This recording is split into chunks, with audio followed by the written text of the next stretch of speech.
আসসালামু আলাইকুম। এখন শুনবেন সংবাদ শিরোনাম। 20 বছর পর পৈতৃক ভিটায় তারেক রহমান। বগুড়াকে সিটি কর্পোরেশন ঘোষণার পাশাপাশি নানা কর্মসূচির উদ্বোধন, ভাষণ দিলেন জনসভায়। রাজধানী পাম্পে তেলের সরবরাহ বাড়লেও কমেনি যানবাহনের সারি। চাহিদা মতো জ্বালানি না পাওয়ার অভিযোগ, দেখা মিলছে বাড়তি মজুদের প্রবণতাও। একপাশে দুবার এলপিজির দাম বাড়ানোয় ক্ষোভ, চুলার খরচে বাজার সদাইয়ে টান, বিরূপ প্রভাব হোটেল রেস্তোরাঁয়।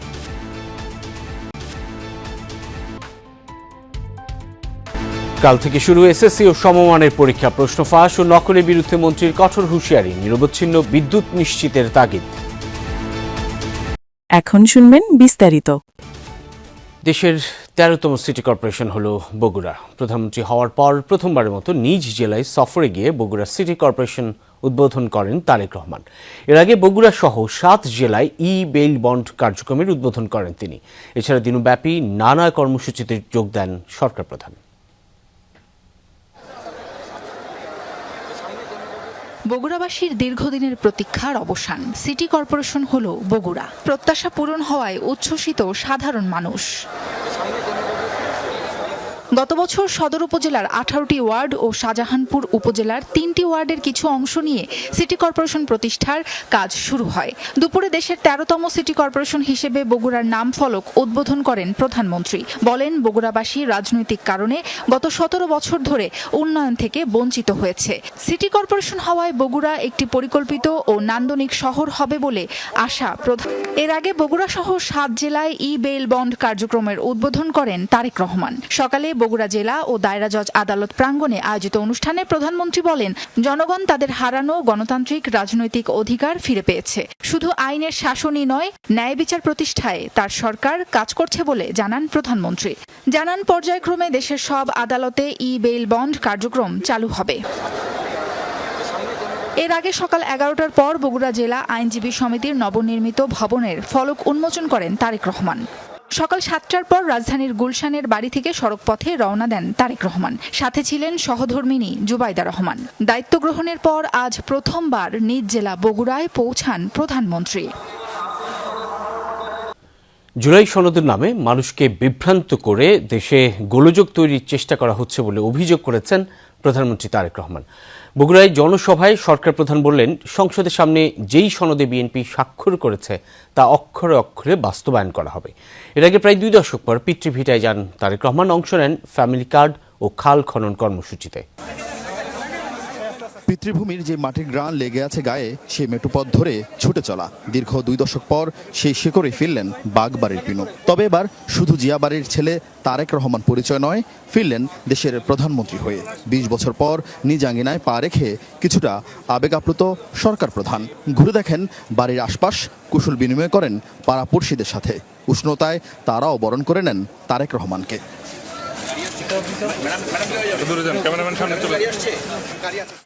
এর আগে তারেক রহমান ফিরে যান বাবারই দেখানো পথে। জিয়া রহমানের হাতে শুরু হওয়া চৌকিরদহ খাল পুনঃখনন কাজের উদ্বোধন করেন তিনি। প্রধানমন্ত্রী অংশ নেন হাম রুবেলা টিকাদান কর্মসূচির উদ্বোধনে। সারা দেশে 2 কোটি শিশুকে হাম এবং রুবেলা ভ্যাকসিনেশন আমরা প্রদান করব। শহীদ জিয়া ডিগ্রি কলেজ মাঠে দ্বিতীয় পর্যায়ের ফ্যামিলি কার্ড বিতরণ অনুষ্ঠানে 900-র বেশি নারীর হাতে তুলে দেন সরকারি সহায়তা।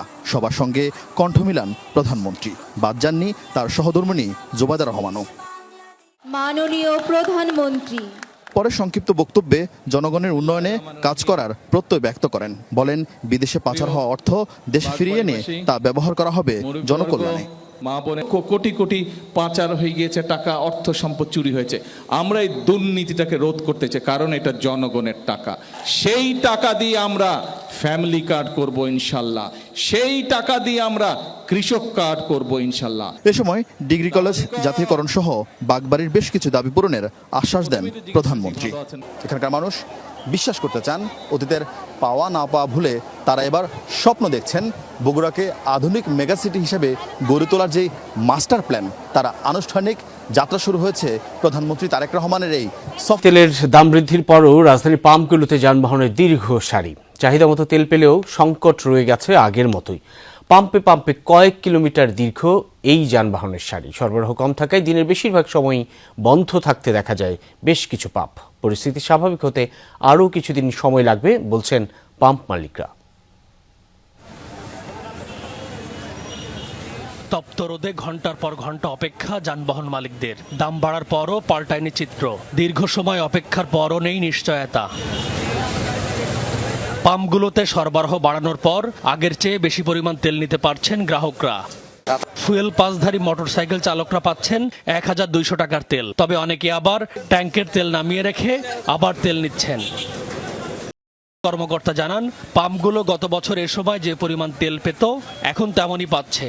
তবে পাম্প মালিকদের দাবি, চাহিদা বাড়ায় হিমশিম খেতে হচ্ছে তাদের। দিনের মধ্যে ভোগান্তির সমাধান হবে এমন প্রত্যাশা পাম্প মালিক ও ভোক্তাদের। গ্যাসের দামে নীরব দহন জ্বালা সীমিত আয়ের সংসারে। এক মাসের মধ্যে 2 দফায় এলপির দাম বেড়েছে প্রায় 45%। এতে অনেকে চুলা জ্বালাতে কাটছাট করতে হচ্ছে বাজার সদাই। বিরূপ প্রভাব পড়েছে হোটেল রেস্তোরাঁয়। মালিকরা বলছেন, যে হারে গ্যাসের দাম বেড়েছে তাতে খাবারের দাম না বাড়িয়ে উপায় নেই। তাজিম শাফিনের রিপোর্টে বিস্তারিত। কয়েক মাস আগেই আলো বাতাসে ভরপুর বাসাটি ভাড়া নেন তানজি আক্তার। 2 শিশু সন্তানের জন্য খোলামেলা পরিবেশ সহায়ক হলেও সম্প্রতি সাধের ফ্ল্যাটটি ছাড়ার সিদ্ধান্ত নিয়েছেন তিনি। শুধুমাত্র এলপি গ্যাসের অস্বাভাবিক দাম বৃদ্ধি এমন বাস্তবতার মুখোমুখি দাঁড় করিয়েছে তাকে। নিতেছি যে লাইনের গ্যাস আছে যে জায়গা সেই জায়গা। 12 কেজির এলপিজি সিলিন্ডার চলতি মাসে 2 দফায় 600 টাকা বেড়েছে। 18 দিনের ব্যবধানে 1341 টাকার সিলিন্ডার এখন সরকার নির্ধারিত দাম 1940 টাকা। যদিও অধিকাংশ ক্ষেত্রে নির্ধারিত দামে গ্রাহক পর্যায়ে মিলছে না সিলিন্ডার। এলাকা ভেদে বেশি গুনতে হচ্ছে 2300 টাকা পর্যন্ত। স্বল্প আয়ের পরিবার চলতে যেন না বিশ্বাস। 3-4 বারের একবারে চালাইতেছি যে একটু কম ইউজ হয়। তার তো বাকি আছে স্কুল খরচ, বাচ্চাদের, আমাদের কষ্ট না। 12,000 টাকা বেতনে যে চাকরি করি, একটা গ্যাসের মধ্যে যদি 2100 টাকা যায়, আমার 2টা ছেলেপেলে আছে, লেখাপড়ার খরচা, তারপরে নিজের খরচা, ঠিক আছে। আমাদের মতন মানুষ এলপি গ্যাস ব্যবহার করে রান্না করে খাইতে পারবে না, আমার মনে হয় না। সারা দেশে কর্মকর্তা জানান, পাম্পগুলো গত বছর এ সময় যে পরিমাণ তেল পেত এখন তেমনই পাচ্ছে।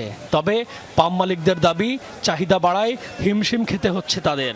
দিনের মধ্যে ভোগান্তির সমাধান হবে এমন প্রত্যাশা পাম্প মালিক ও ভোক্তাদের।